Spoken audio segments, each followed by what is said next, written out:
आप देख रहे हैं पब्लिक समाचार, पब्लिक के हक में। इरफान नदीम कलम उठा मेरे माथे पे रोटियां लिख दे।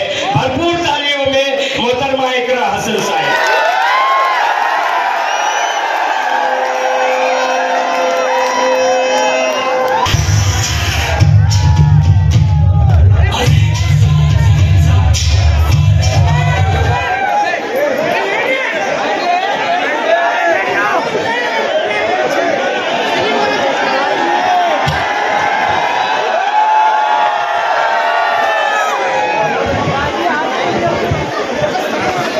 मालेगांव की गरीब आवाम, मेरे बड़े बुजुर्ग भाई, मेरी माएँ बहनें, आप सभी को अस्सलाम वालेकुम, नमस्कार।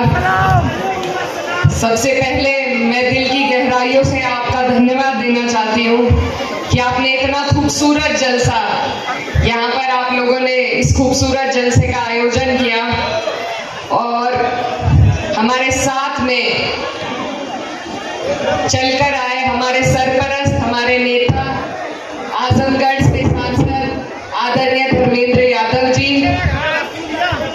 उनके साथ में सुबह से हमारे साथ चल रहे गोपालपुर से विधायक नफीस खान साहब और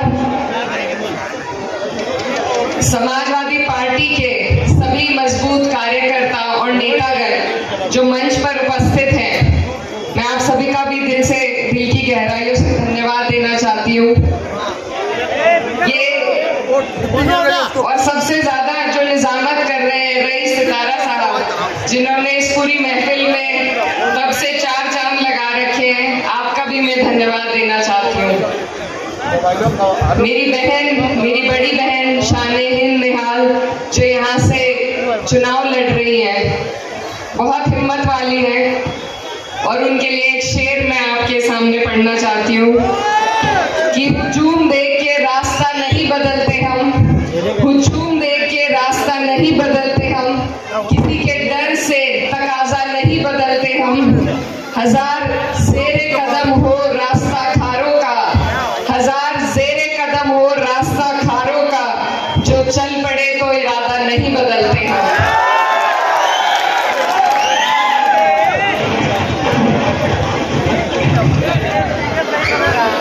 अब से लगभग 1 महीना पहले हम हमारे नेता आदरणीय अखिलेश यादव जी के साथ आपके प्यारे से शहर में हमें आने का मौका मिला था और जितनी बारिश उस दिन थी उतना ही प्यार आप सबने हमें दिया था। हम उस दिन आपका प्यार देखकर हमने ये तय कर लिया था कि हम इंशाअल्लाह मालेगांव तो जीत ही जीत रहे हैं और मालेगांव के सहारे हमारा आना जाना भी यहाँ पर लगा रहेगा। ये बुनकरों का शहर है और मैं जहाँ से आती हूँ वो भी बुनकरों का शहर है। मुझे अपने शहर की खुशबू यहाँ आपके बीच महसूस होती है और मैं उम्मीद करूंगी कि जिस तरीके से मेरे शहर कैराना वालों ने मुझे प्यार दिया, उसी तरह आप अपनी बेटी को यहाँ से निराश नहीं करेंगे बिल्कुल भी। ये जो चुनाव है ये बहुत अहम चुनाव है, इस पे पूरे देश की नजर है और इस देश के जो हालात हैं, ऐसा लगता है कि दौरे तबाही है, शीशे की अदालत है और पत्थर की गवाही है। तो इस देश में जो हालात इस नापाक भाजपा सरकार ने बना रखे हैं, उनको बदलने का ये आपके हाथ में मौका है। और मैं जिस पार्टी से नुमाइंदगी कर रही हूँ, जिस पार्टी के जरिए मैं आपके बीच पहुंची हूँ, वो वाहिद एक ऐसी पार्टी है जिसने भाजपा सरकार को 400 पार से 240 पर लाकर खड़ा कर दिया। ये बहुत बड़ी बात है, इस बात की बहुत बड़ी अहमियत है, क्योंकि अगर हम संघर्ष ना करते, अगर समाजवादी पार्टी इंडिया गठबंधन को 37 एमपीओ के रूप में इतना बड़ा योगदान न देती, तो ये वक्फ का बिल कब का पास कर चुके होते। ये समाजवादी पार्टी और समाजवादियों की हिम्मत थी कि आज वक्फ का बिल पास नहीं हुआ है और हमारे पास अब भी मौका है और हम जी जान लगा देंगे, लेकिन पास उसे होने नहीं देंगे बिल्कुल भी।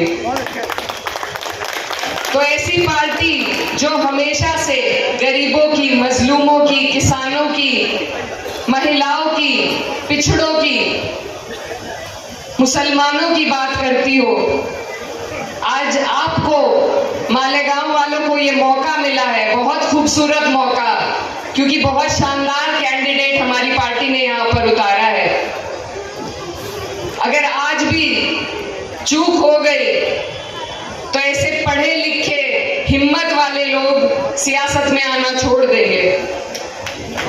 इसलिए आपको जरूरत है कि आप नियत की पहचान करें। जो पार्टी भाजपा से ऐसे सूबे में लड़ने का काम कर रही है, जहां बुलडोजर चलाए जा रहे हैं, जहां हमें चिन्हित कर करके जेलों में भरा जा रहा है, हम पर अत्याचार किए जा रहे हैं, अगर ऐसी पार्टी की नियत पे भी किसी को शक है तो वो सही समझ राजनीति की नहीं रखते हैं। आपके बीच से जो नुमाइंदगी कर रहे हैं, आपने उन्हें मौका दिया, दो मौके दिए। आज मेरी बहन ने हिम्मत करी है और मैं आपसे बस यही वादा लेने आई हूं कि जो प्यार आपने हमें दिखाया है, जो प्यार आप हमेशा हम पर बरसाते हैं, उस प्यार को क्या आप आने वाली 20 तारीख में वोटों में तब्दील करने का काम करेंगे? क्योंकि ये मेरी बहन की हिम्मत है। आपके हर एहतजाज में ये सबसे आगे मिलती है, पढ़ी लिखी है, महिलाओं के लिए बहुत कुछ करना चाहती हैं। आज हमने कई प्रोग्राम करे, लेकिन जितनी तादाद में आज यहाँ मैं महिलाओं को देख रही हूँ, मैंने और कहीं नहीं देखी।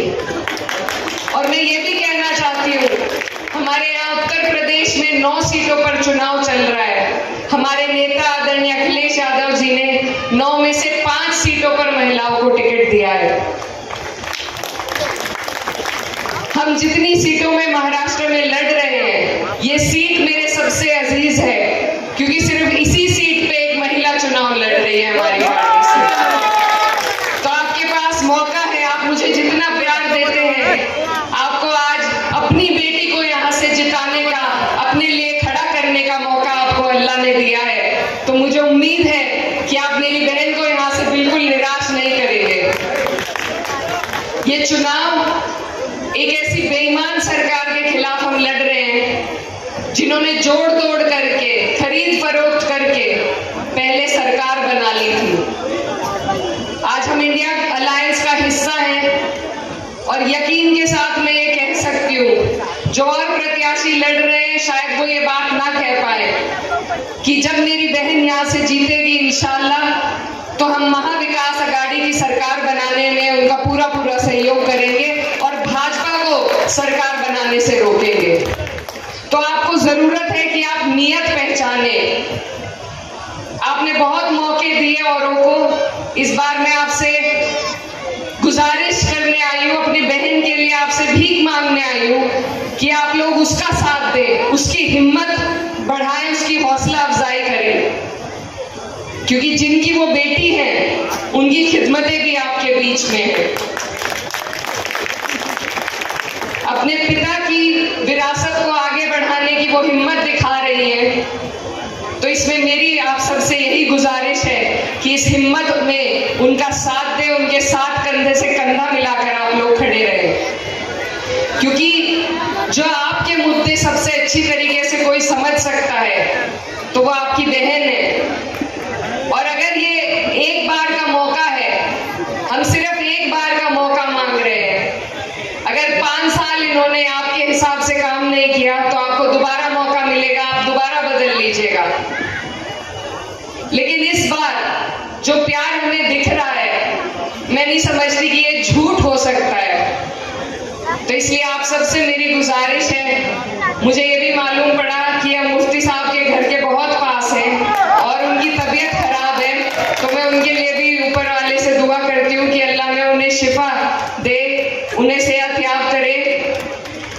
लेकिन साथ में ये भी कहना चाहती हूँ कि अब मौका है कि हम युवाओं को, पढ़े लिखे शिक्षित लोगों को और खासतौर पर बेटियों को आगे बढ़ाएं। हम अपनी कथनी को अब करनी में बदलें। ये मौका आज आप लोगों के पास है। तो मैं ज्यादा कुछ ना कहते हुए, मैं बहुत दूर से आपके बीच आई हूँ और खुद को मालेगांव की बेटी मानती हूँ, और बेटी होने के नाते,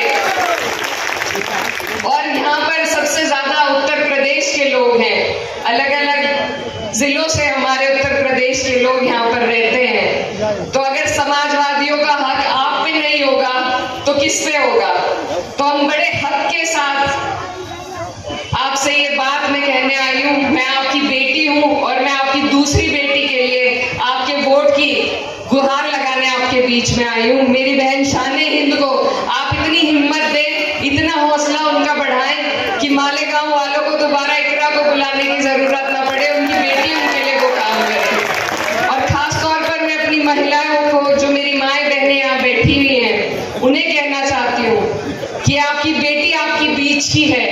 ये जितने आपकी परेशानी को समझ सकती है और कोई नहीं समझ सकता। ये अभी से आपकी अपने दिल में आपके शिक्षा की बात हो, आपको आगे बढ़ाने की बात हो, आपके रोजगार की बात हो, अभी से अपने दिल में लिए बैठी है। तो इतनी साफ नियत, इतनी हिम्मत वाली लड़की को आप लोग इस बार मौका दें, समाजवादियों को यहाँ से जिताने का मौका दें, ताकि हम दोबारा आपके बीच में आ सके और फख्र के साथ कह सके कि मालेगांव वालों ने जो वादा किया था वो झूठा नहीं था। झूठा तो नहीं है आपका वादा। एक बार